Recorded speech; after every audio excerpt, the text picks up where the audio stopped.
Tu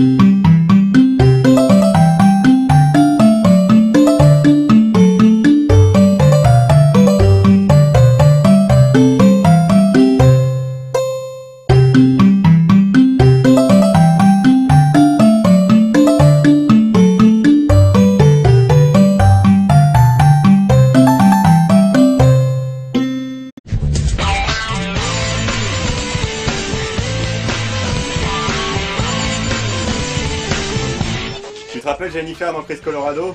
Hélas, oui. Est-ce qu'il y a des boutiques dans la zone interdite? Tu te demandais comment il était possible qu'on ose faire un personnage pareil de nos jours. Je me demande toujours. Année 2000 les gens, 21e siècle. Ça fait 50 ans que les femmes votent, il faudra en attendre 10 pour voir apparaître la manif pour tous.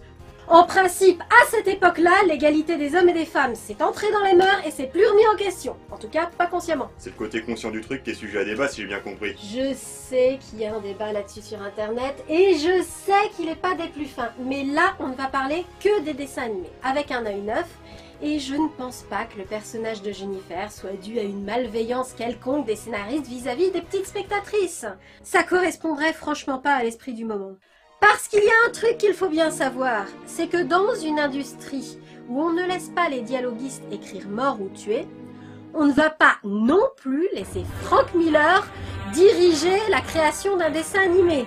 La tendance générale vers les années 2000, c'est plutôt de faire des personnages de filles, des personnages à temps plein, avec un background et une personnalité, où leur féminité ne joue pas spécialement un rôle. Et pas juste des filles qui sont là pour être la fille, vous vous rendez compte? Ou alors c'est présenté comme une perversion de la société dont la jeune fille souffre. Mais en tout cas, quand on voit apparaître un personnage comme Jennifer ou comme Zoé dans Digimon, ça choque d'autant plus que ça n'existait pour ainsi dire plus.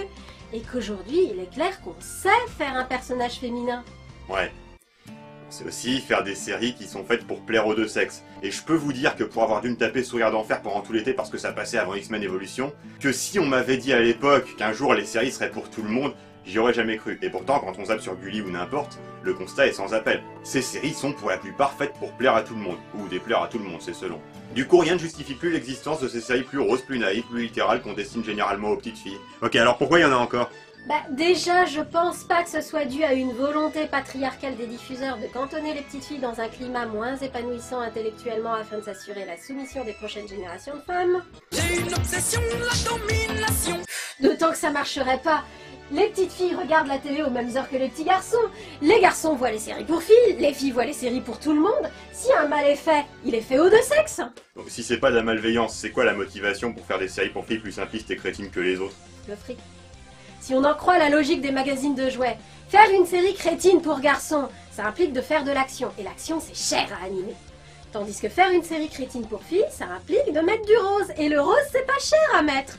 Alors, quand on est un créateur un peu flemmard, c'est sûr qu'on préférera faire une série crétine pour filles avec du rose et pas cher, plutôt qu'une série crétine pour garçons avec de l'action et vachement cher. Mais je crois que c'est surtout à cause de l'image que les auteurs adultes ont des téléspectatrices enfants. Il y a une vraie incompréhension de ce qu'est une petite fille et à quel point elle n'est pas si différente d'un petit garçon. Une incompréhension difficile à expliquer dans notre société où les écoles, les piscines, les clubs de gym et la plupart des espaces de sociabilisation sont mixtes et où les deux sexes ont vraiment tout loisir de se côtoyer, de partager leurs souvenirs d'enfance et de constater ce qu'ils ont en commun. Tout le monde connaît des nerds et c'est pas pour autant qu'ils sont compris. Y a qu'à voir One More Day écrit pour des nerds et on croirait exprès pour leur déplaire. Mais l'incompréhension des filles, ce qu'elle a, c'est qu'elle a de la biblio derrière elle. Parce que cette idée que les séries pour filles, elles doivent être plus simplistes et crétines que les autres, ça date pas d'hier. Les merveilleuses années 90, période de Batman et Arnold ou que sais-je, ont vu ça aussi. Tout est gratuit? Oh, quelle chance! Je suis au bon endroit au bon moment. On ne peut pas faire mieux. C'est un piège! Et le comble, c'est que dans les bonnes séries aussi, il y avait un épisode destiné à plaire aux fans féminines, qui étaient fatalement beaucoup plus niais que les autres. Ceux qui risquaient de pas comprendre, les pauvres.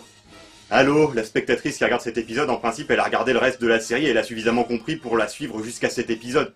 Ou alors c'est qu'elle s'en fout de comprendre et c'est quand même pas la peine de faire un épisode exprès pour qu'elle comprenne puisqu'elle s'en fout. Et le pire dans tout ça, c'est que contrairement à ce qui s'est passé pour One More Day, des fois cet épisode extrêmement méprisant pour le public cible plaît au public cible. Devenue adulte, j'ai constaté avec effarement que Soirée entre filles de la série mal dessinée Batman, La série, bref, que Soirée entre filles est encensée sur internet. sans blague. sans blague. Tu vas me dire que c'est par des sales machos ravis qu'on ridiculise d'autres sexes? Par des filles. Des filles féministes. Enfin, qui se prétendent telles. Mesdames, soyez cohérentes. Quitte à nier la bonne volonté des auteurs au point de voir des messages sexistes là où il n'y en a pas. Ne vous mettez pas à voir du féminisme là où il n'y en a pas. Soirée entre filles n'est pas un parangon du féminisme. Oui, sur le papier, c'est censé être l'histoire de filles qui prouvent qu'elles sont capables de sauver la situation malgré leur absence de chromosome Y. Très bien, sauf que c'est pas du tout ça qui se passe dans l'épisode. On n'y voit pas de filles prouver qu'elles sont capables de sauver la situation. D'ailleurs, on n'y voit pas de filles sauver la situation. On y voit deux incompétentes. Ouais, parce que, faut pas croire qu'elles sont compétentes, ce sont des femmes après tout. Obligées de s'associer, parce qu'incapables de gérer seules. Normal, ce sont des femmes. 3 criminels en fuite. 3 criminels, E2LES, parce qu'on n'allait pas leur faire affronter des hommes. On n'a jamais vu ça, une femme arrêter un homme.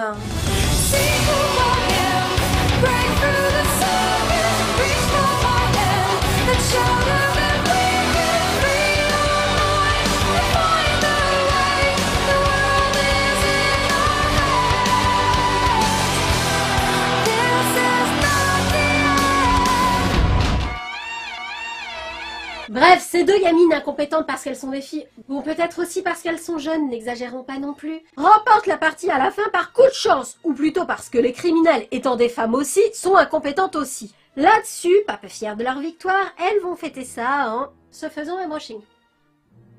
Mais bien sûr.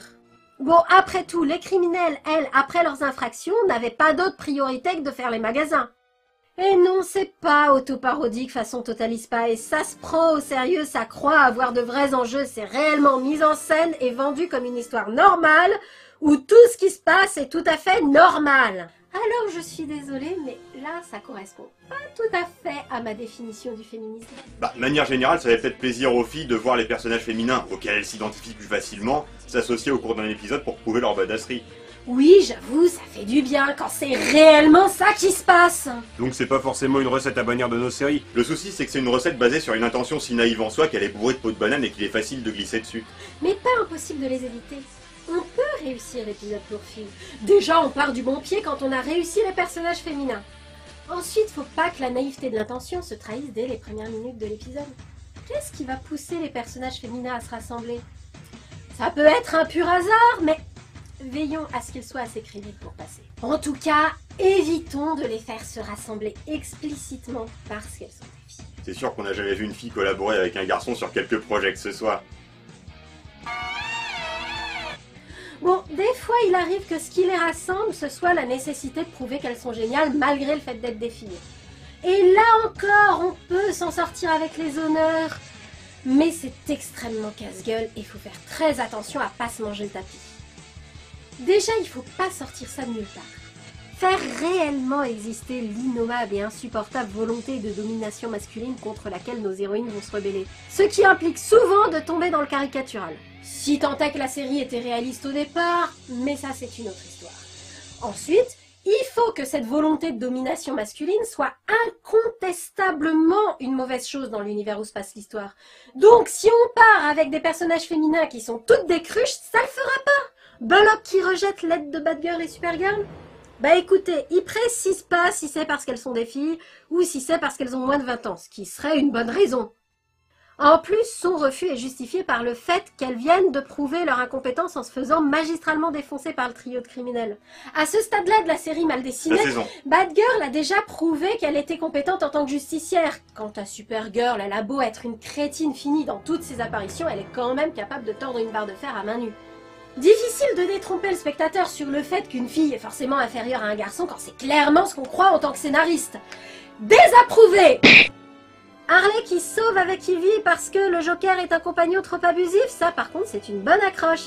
Ça justifie tous les discours d'Ivy sur la nécessité de se débrouiller sans les hommes. Enfin, ça justifie.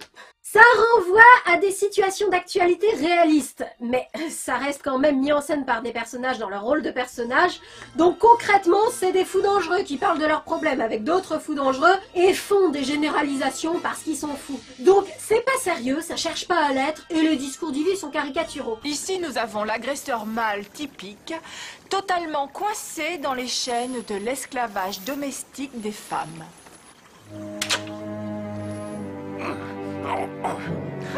Franchement, il n'a jamais paru aussi en forme. Mais l'aspect féministe du discours, lui, il est jamais remis en question, parce que c'est pas Batman qui les arrête. C'est cette chère Renée Montoya qui vit là la seule situation dans toutes les séries où le fait qu'elle soit une femme joue un rôle.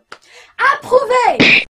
Ok, mais il arrive que l'accroche de départ soit un malentendu, un garçon qui dit ou fait quelque chose qui est interprété à tort comme une proclamation de sa supériorité masculine. Et à partir de là, tout ce que vont faire les héroïnes pour prouver qu'elles sont les égales des hommes devient ridicule, puisque ce statut n'a en réalité jamais été remis en question. Je suis officier de l'armée de l'air, comme vous, mon colonel. Et le fait que mes organes de reproduction soient situés à l'intérieur de mon corps ne veut pas dire que je vous suis inférieur, mon colonel.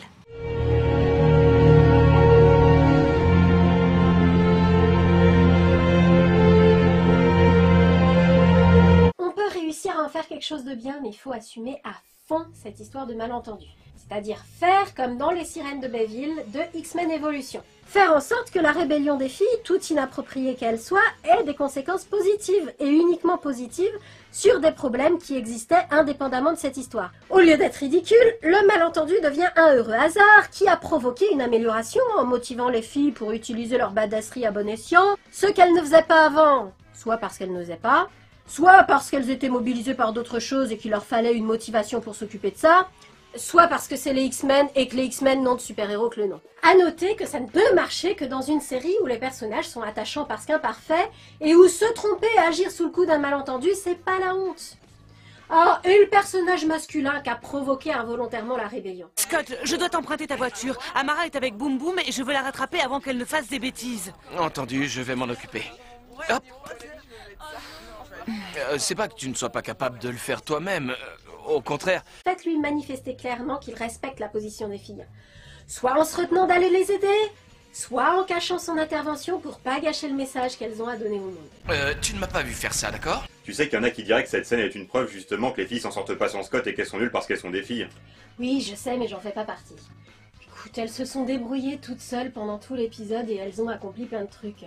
Alors que Scott, lui, s'est contenté d'une petite intervention discrète que là, pour le coup, un enfant aurait pu faire.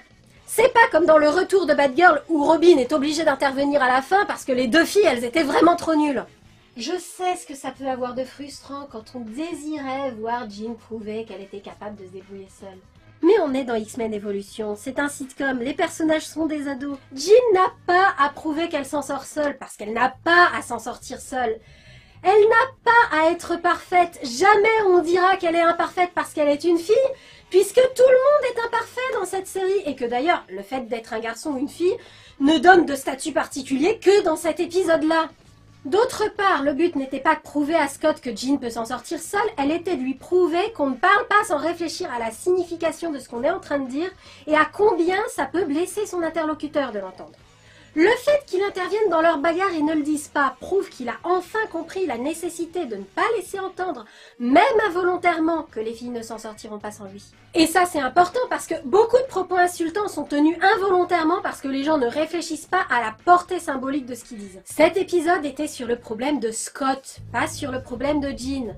Il n'explique pas des choses sur le sexisme, il explique des choses sur la communication. Il dit que c'est pas parce qu'on n'a pas fait exprès de tenir un discours méprisant qu'on avait le droit de le tenir. Le fait qu'on n'a pas réfléchi au sens des mots qu'on a employés ne rend pas ces mots moins méprisants. Et c'est ça que Scott fait comprendre en cachant son intervention. Qu'il admet avoir tenu des propos méprisants et qu'il a eu tort. Et ça c'est bien, parce qu'il faut sortir de cette histoire de guerre des sexes perpétuelle. Dans la fiction, du moins, ça devient sacrément lourd. En tant que gag, ça a cessé d'être drôle dans les années 90. En tant qu'enjeu, c'était déjà désuet dans les années 80. Les garçons ne sont pas les ennemis des filles. Eux aussi pâtissent du rôle dans lequel on les a enfermés.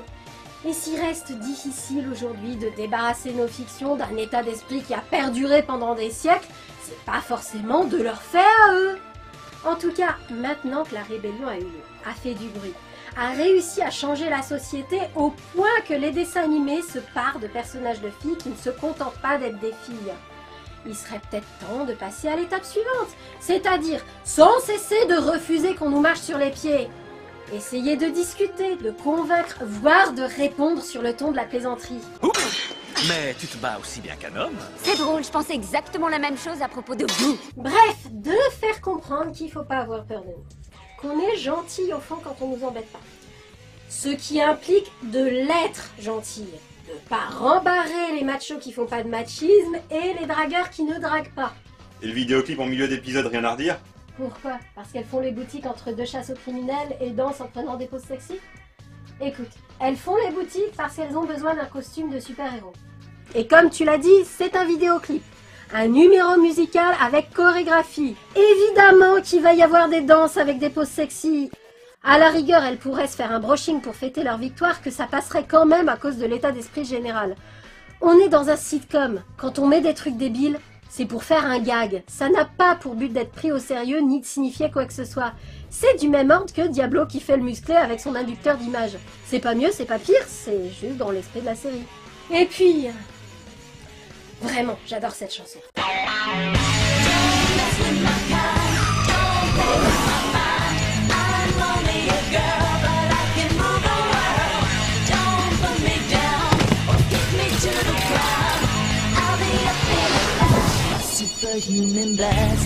Justement, c'est ça qui fait la différence, c'est divertissant, et c'est avant tout ça qu'on retient. C'est bien la preuve que c'est 1000 fois mieux que Soirée entre filles qui n'est même pas divertissant, et dont du coup, on ne retient que le fait que c'est l'épisode pour filles, et comme tu l'as dit, des filles l'encens en tant que telles, et pas indépendamment de ça. De toute façon, faut pas croire que le sexisme est quelque chose que les hommes gardent jalousement pour eux. Quand on y pense, les livres les plus sexistes du moment ont été écrits par des femmes parce que ça fait vendre, et pas dans une quelconque optique politico-sociétalo-freudienne ou je ne sais quoi. Alors, à quoi bon chercher allusion dans le clip des Sirènes de Bayville quand des œuvres ultra commerciales n'ont absolument rien de subtil sur ce plan-là? Ouais, les messages politiques qu'on décide de voir là où on a envie de les voir, ça va bien 5 minutes. Et c'est entre autres pour ça que ça m'ennuie pas, moi, que Jasmine finisse par tomber amoureuse et se marier comme toutes les princesses Disney. Oui, son but dans la vie est l'amour, et alors? L'amour, ça donne du sens à la vie des garçons comme la vie des filles. C'est pas le seul but qu'on puisse se fixer, mais c'est pas un but si déshonorant. Et pour atteindre cet objectif, elle fait preuve d'autonomie, de débrouillardise, de refus des conventions, d'indépendance. Ce personnage me convient comme personnage féministe à moi. Ce qui m'horripile davantage, c'est quand on fait des dialogues, des situations, des scénarios sexistes en croyant faire du féminisme, parce qu'on n'a pas compris ce que c'était que le féminisme, et que du coup, on se retrouve à desservir la cause qu'on a choisi de défendre, tout en étant vachement fier de la défendre. Par contre, l'épisode pour filles de Chris Colorado se veut juste divertissant, on est à fond dans la problématique du sexisme publicitaire. Les filles se rassemblent par hasard, se vautrent et on a besoin du mal pour les sauver quand même, comme dans le retour de Bad Girl. Ah, Chris Colorado. Parlons-en de Chris Colorado. Parlons-en encore et toujours. Bon déjà, je pense que c'est parce que dans cet épisode, ils se sont rendus compte en cours de route qu'il fallait que le personnage titre, Chris Colorado, intervienne des fois que cet épisode soit le premier que le spectateur voit. Et même indépendamment de cette histoire de premier épisode, quand on est petit, on regarde les séries pour des raisons beaucoup plus précises que celles pour lesquelles on peut les regarder quand on est plus grand. Un enfant dans mon genre qui regarde Highlander, il regarde Highlander uniquement pour une chose, pour voir le méchant. Il y a des épisodes sans Cortana, et c'est extrêmement frustrant pour un gamin dans ce genre-là. Moi, quand je regardais la série animée Carlos, c'était évidemment uniquement pour voir Carlos faire le taureau. Hein? Ce que je veux dire, c'est que je pense que tous les gamins fonctionnent comme ça. Non? Ce que je veux dire, c'est que je pense que beaucoup de gamins fonctionnent comme ça. Et pour ces gamins-là, qui regardent Chris Colorado, soit pour le méchant, mais à ce stade-là de la série il a été vaincu, soit pour le héros, Chris Colorado, dans son rôle de Chris Colorado, c'est-à-dire quoi? Un rôle de héros costaud. Un épisode pour filles, ça ne passe pas, parce qu'il faut systématiquement Chris Colorado dans le rôle du héros. Mais je reconnais qu'indépendamment de ça, dans cette série, et ça se voit dans tous les épisodes, ils avaient la flemme avec les personnages féminins, ils avaient la flemme d'en écrire, alors ils ont bâclé ceux qu'ils ont mis. Monsieur, dame, les scénaristes, si vous ne savez pas faire de personnages féminins, n'en faites pas du tout.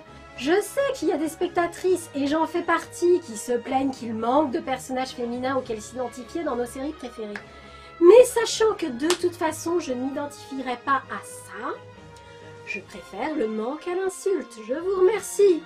L'acte commercial peut être rentable en soi, parce qu'il y a une vraie demande de personnages féminins.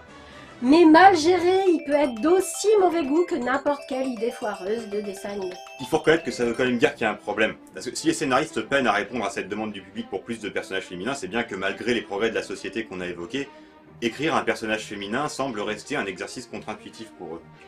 Faut bien admettre que, même si on approfondit plus qu'avant les personnages féminins, les ingrédients de base pour les fabriquer, ça s'éloigne encore assez peu des stéréotypes classiques.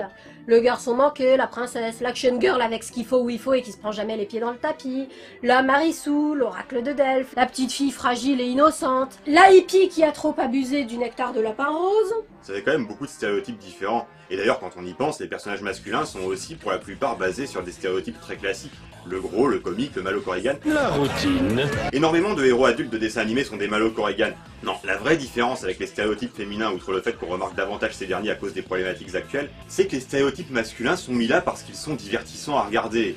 Ou du moins jugés-tels par les scénaristes. Les stéréotypes féminins ne sont pas divertissants, ils existent sans doute uniquement en vertu du manque de bibliographie de référence pour un auteur qui voudrait écrire un personnage féminin.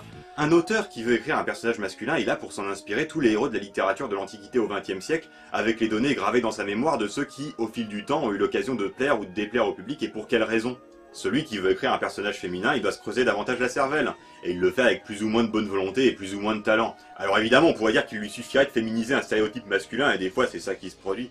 Enfin, quand on voit que Merlin a toujours la même tête, que Robin des Bois a toujours la même tête, que Malo Corrigan a toujours la même tête, que le Seigneur des Ténèbres, c'est toujours un gros gars avec une armure ou une cape ou les deux, mais en tout cas toujours un casque à cornes, que quand on fait un oracle, si c'est une femme c'est Cassandre, si c'est un homme c'est Tirésias, on voit bien que les auteurs, quand ils font une figure, ils font la figure dans les moindres détails. Alors, quand on voit qu'ils prennent même pas la peine de changer leurs caractéristiques physiques, on se demande bien pourquoi ils s'amuseraient à changer leur sexe. Et de fait, des fois, comme on l'a dit, il y a encore la fille qui sert à rien, juste la fille qui sert à rien. Remarque, si cette fille qui sert à rien ne sert même pas à être une fille, c'est plutôt la classe. On voit quand même l'apparition de personnages qui n'entrent dans aucune des catégories qu'on a citées. Bah oui, on a juste dit que c'était encore rare. Autre chose de rare, les héroïnes moches parmi les héroïnes, c'est-à-dire les personnages principaux. À part dans la cour de récré et Chris Colorado, mais je suis pas certain que ce soit volontaire pour ce dernier. En tout cas, à part dans Malo Corrigan, il n'y a pas de Ma Uncle dans les dessins animés. Dans Aladdin, la série animée, la petite amie du génie est sexy au lieu d'avoir la même forme que lui. Le parti pris graphique peut se comprendre dans les séries pour garçons pré-ados, si vous voyez ce que je veux dire. Mais ça veut pas être la seule explication, puisque c'est comme ça aussi dans She-Ra et dans Sourire d'Enfer, séries qui, d'après les menus de leurs DVD, sont réservées à un public féminin. Comme si les petites filles ne devaient s'identifier qu'à des jolies femmes. Passé 13 ans, pas de poitrine plate non plus. Dans Max et compagnie, ils poussent le vice jusqu'à considérer que ça, c'est un garçon manqué. De manière générale, dans les dessins animés, si un garçon peut parfaitement avoir l'air féminin sans que ça mérite de remarques particulières de la part des autres personnages, à part pour le gag, une fille ne peut pas avoir l'air masculin. Alors, dites-moi, pesticide, c'est un surnom très inhabituel pour un jeune homme, non? C'est peut-être parce que je ne suis pas un garçon, mais une fille, monsieur Balourd. Sauf dans les Razmoquettes où Alphonse et Sophie sont identiques alors que c'est forcément des faux jumeaux. D'ailleurs, le gag ne vient pas du fait que la fille ressemble à un garçon, il vient du fait qu'ils sont identiques et qu'on les distingue que grâce aux neurones de la fille. Si on voulait chipoter, on dirait que c'est encore la fille qui a le signe distinctif. Mais là, ce serait un peu de la mauvaise foi, non? Ah, le signe distinctif d'Alphonse, il est dans son nombril. De toute façon, les personnages féminins cessent d'être des stéréotypes à partir du moment où la parité est bien respectée dans le groupe de personnages. Ou du moins à partir du moment où il y a beaucoup de personnages du même sexe. Quand il y a beaucoup de personnages du même sexe, forcément, ça cesse d'être le principal élément pris en compte lorsqu'il s'agit de développer leur personnalité. À ce propos, cessons de confondre le personnage et le rôle. Une fille peut être une demoiselle en détresse et être un personnage intéressant quand même, parce que tout le monde a le droit d'avoir besoin d'aide. Elle peut avoir le rôle uniquement d'enjeu dans l'intrigue, mais être quand même approfondie à partir du moment où on ne s'est pas contenté de lui donner une permanente, des seins et des pensées uniquement liées aux fringues. C'est quand même risqué pour l'état d'esprit des futures générations de réserver aux filles le rôle du personnage à sauver. Ouais, je sais, on se retrouve avec des petites filles déboussolées parce que papa est au chômage et maman travaille, alors que dans les histoires, c'est le prince qui sauve la princesse. Donc il faut arrêter de lire Grimm et Perrault aux enfants? Bien sûr que non, ces contes font partie de notre patrimoine. Et puis, si la censure était une solution viable à long terme, ça saurait depuis le temps. Non, ce qu'il faut, c'est faire en sorte que les enfants n'intègrent pas ces récurrences comme étant des normes en leur racontant aussi des histoires où c'est la princesse qui sauve le prince. Et l'idéal, ce serait qu'on n'ait même pas besoin de comptabiliser combien d'histoires de chaque genre on raconte, et qu'on réfléchisse pas au sexe du personnage sauvé avant de réfléchir aux détails de l'histoire. Il faudrait arriver à un stade où qu'une fille sauve un garçon, c'est une situation comme une autre, pas un détournement de cliché. Du coup, c'est pas le cliché lui-même qui est à bannir, c'est son statut de norme et son statut normatif. Totalement, un cliché, c'est divertissant. Ça bénéficie de siècles de perfectionnement pour être esthétique automatiquement. Y renoncer, ce serait entrer dans une phase de transition où tout serait original, certes, mais complètement brouillant. D'ailleurs, aucun des clichés de base qui sert à faire les séries pour filles n'est pourri dans l'œuf. À chaque fois, on peut en faire quelque chose de bien si on s'y prend bien. Ce qui fait que My Little Pony, les amis, c'est magique. Enfin, les 10 premiers épisodes qui sont, excusez-nous, les seuls que nous avons encore eu le temps de voir. Ce qui fait que ces 10 épisodes marchent aussi bien, c'est que c'est une série pour filles. Ça n'a pas l'ambition d'être autre chose qu'une série pour filles. Ça a juste l'ambition d'être une bonne série. Et ça prouve à la surprise générale qu'on peut être une série pour filles et être bonne, bien faite, et pas crétine pour dessous. Il y a toujours eu des séries pour filles dotées d'un scénario, ou alors suffisamment autoparodique pour qu'on y accroche, et du coup les garçons regardent ces séries avec plaisir, ce qui tend à prouver une fois de plus que la dichotomie entre public masculin et public féminin ne sert à rien, d'autant plus sur le plan commercial. Alors, pourquoi les bonus des DVD font comme si certaines séries n'étaient accessibles qu'aux filles? En soi, faire une série uniquement pour filles, c'est débile. Les jeunes enfants sont encore en train de construire leur identité sexuelle. C'est d'autant plus dangereux de leur raconter à cet âge-là que si on veut être une fille, on doit être fragile, crétin et obsédé par son physique, et que si on veut être un garçon, on doit être violent, sale et grossier. L'autre danger, c'est de convaincre les petits garçons que les petites filles sont des extraterrestres et vice-versa. Bref, il reste encore du sexisme dans les dessins animés. A-t-il été mis volontairement par peur du renversement des traditions et par prise de la masculinité? Et ta sœur? Écoute, là on parle pas de contester une loi sur le mariage, on parle de faire un dessin animé. Et alors, tu penses pas que les auteurs puissent être influencés par ces histoires de crise de la masculinité et de peur du renversement des traditions, même inconsciemment? Déjà, je suis pas sûre que je crois à la crise de la masculinité et à la peur du renversement des traditions telles qu'elles sont décrites aujourd'hui sur Internet. Mais ça, c'est un autre débat. Oui, on maîtrise pas ce par quoi on est influencé dans sa création. Ça, c'est une affaire entendue. Mais si les auteurs étaient à ce point obsédés par ces thématiques, pourquoi il y aurait Aubin? Pourquoi il y aurait My Little Pony? Et pourquoi il y aurait autant de personnages féminins qui sont des personnages intéressants? Et pourquoi ce serait devenu à ce point normal qu'on ne le relève même plus, que c'est devenu banal? Alors je suis désolée, la relation homme-femme traditionnelle est peut-être encore bien ancrée dans l'inconscient collectif, mais dans le domaine des dessins animés, l'évolution a eu lieu. Et c'est pour ça que ces dessins animés méritent qu'on s'en souvienne.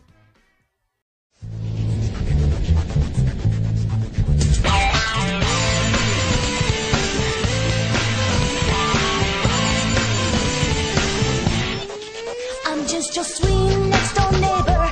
I do what I'm told and I never cause any trouble. I'm so much more than meets the eye, but there's something that I keep hidden deep inside. That's terribly thrilling.